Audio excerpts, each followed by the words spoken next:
समय पहले की बात है। रश्मि नाम की एक परी परीलोक में रहती थी। उसी परीलोक के पास एक डायन नगरी थी, जहाँ बहुत सारी भयानक डायन रहा करती थी। उन डायनों में सबसे छोटी डायन बिजली बहुत समझदार थी। एक दिन की बात है, डायनों और परियों में बहुत भयानक लड़ाई हुई और उस लड़ाई में परियों और डायन को बहुत चोटें आई। परियों और डायनों में सदियों से दुश्मनी चली आ रही थी, लेकिन अभी ये दुश्मनी और भी भयानक रूप लेने जा रही थी और बिजली इस बात से बहुत दुखी रहती थी। ना जाने कब ये लड़ाई खत्म होगी। इस लड़ाई से सबका नुकसान होता है। एक दिन रश्मि परीलोक से बाहर आकर घूम रही थी। वो एक नदी के पास पहुंची जो बादलों से होकर गुजरती थी। वहाँ का नजारा बहुत सुंदर था। रश्मि को बहुत अच्छा लग रहा था।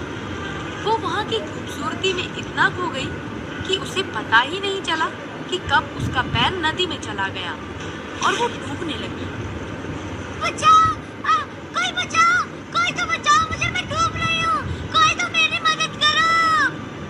तभी वहाँ से बिजली गुजर रही थी।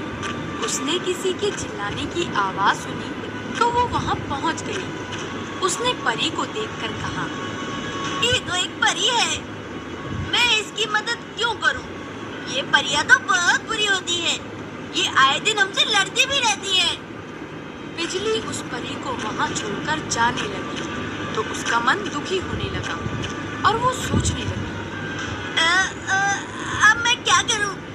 माना कि ये परियां बहुत बुरी होती हैं, पर मैं इसको ऐसे नहीं छोड़ सकती। ये सोचकर बिजली ने मंत्र पढ़ना शुरू कर दिया। मैं करना चाहती हूँ परी की सुरक्षा, आ जाए मेरे हाथ में मोटा सा रस्सा। बिजली के ऐसा बोलते ही उसके हाथ में एक मोटी सी रस्सी आ गई और उसने वो रस्सी नदी में फेंकते हुए कहा, ये लो, जल्दी से रस्सी पकड़ लो, इस रस्सी को, हाँ इसी रस्सी को। बिजली की बात सुनकर रश्मि ने जल्दी से वो रस्सी पकड़ ली और उस रस्सी के सहारे नदी से बाहर निकल आई।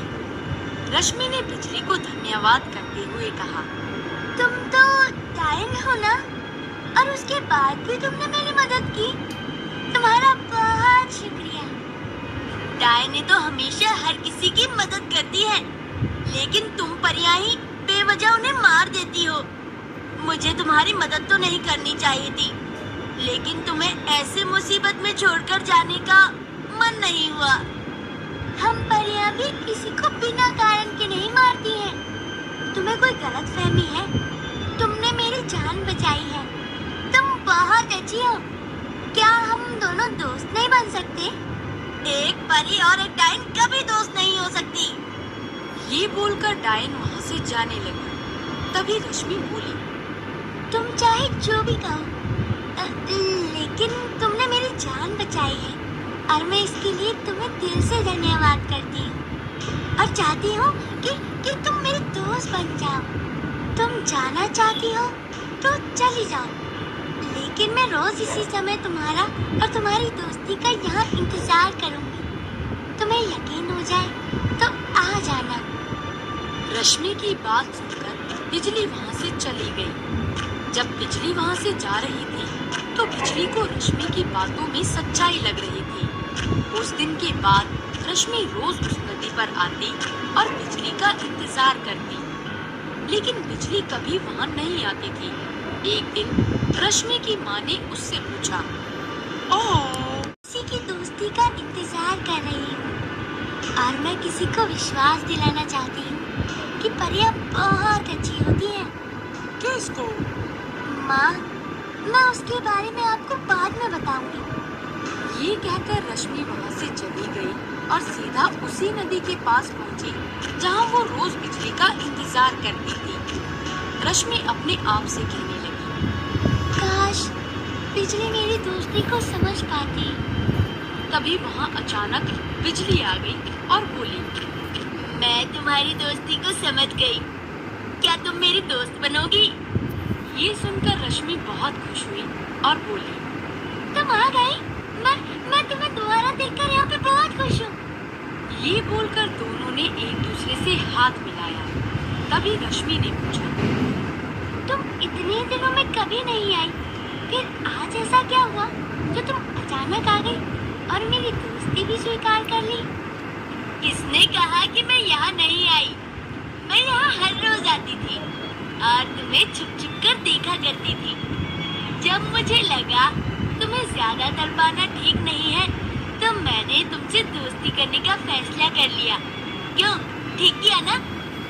ओहो, अरे हम इतनी देर से बातें कर रहे हैं, पर हमने एक दूसरे का नाम ही नहीं पूछा। मेरा नाम बिजली है और मेरा नाम रश्मि है। तुम बहुत अच्छी डायन हो और तुम बहुत अच्छी परी हो। काश परी लोग की परियां भी हम डायनों के बारे में ऐसा ही सोचती। हाँ, और डायन नगरी की डायन भी हमारे बारे में ऐसा ही सोचती। क्या हम कुछ ऐसा नहीं कर सकते जिससे हमारे परी लोग की परियां और डायन नगरी की डायनी आपस में मिलकर रहने लगे?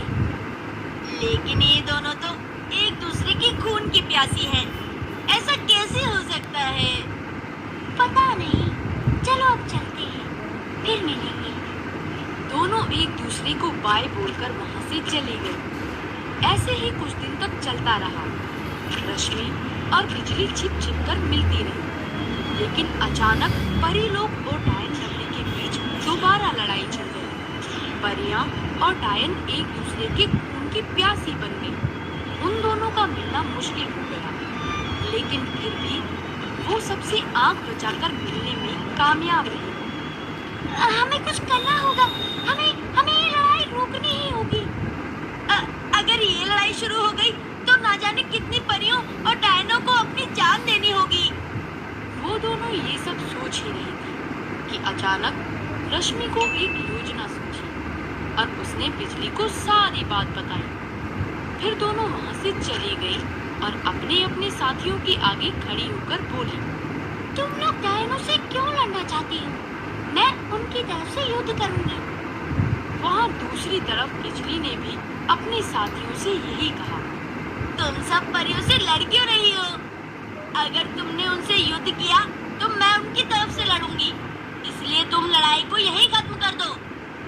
वो दोनों अपने फैसले पर अटल थे, लेकिन उन दोनों के साथी लड़ाई लड़ने के लिए तैयार थे।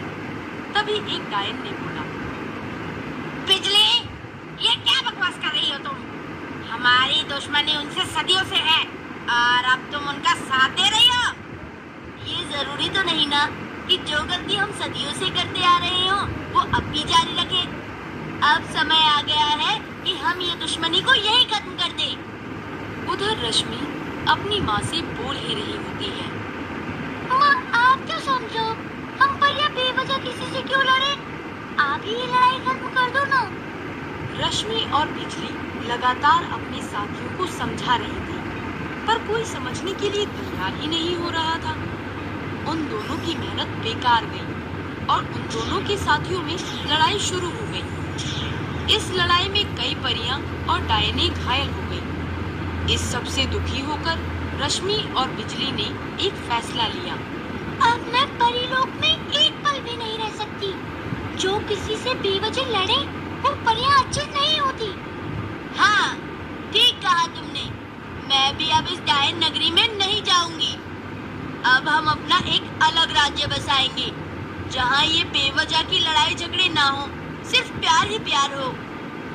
इस तरह दोनों ने अपना अपना राज्य छोड़ दिया और एक नया राज्य बसा लिया। और ये राज्य उन्होंने वहीं बसाया जहाँ पर वो पहली बार मिली थी। बादलों के बीच से निकलती हुई नदी और चारों तरफ सुंदर से पेड़ पौधे। उस राज्य में कई दिनों तक वो दोनों अकेली रहती रही। लेकिन कुछ समय बाद धीरे धीरे और भी परियां और डायने जो लड़ाई नहीं चाहती थी वो भी उनके सुंदर से राज्य में आकर रहने लगी। और इस तरह से परी लोग और डायन नगरी में मात्र कुछ ही परियां और डायने रह गईं और उन्हें अपनी गलती का एहसास हुआ। जब उन्हें अपनी गलती का एहसास हुआ तो वो सब मिलकर रश्मि और बिजली के पास पहुंचे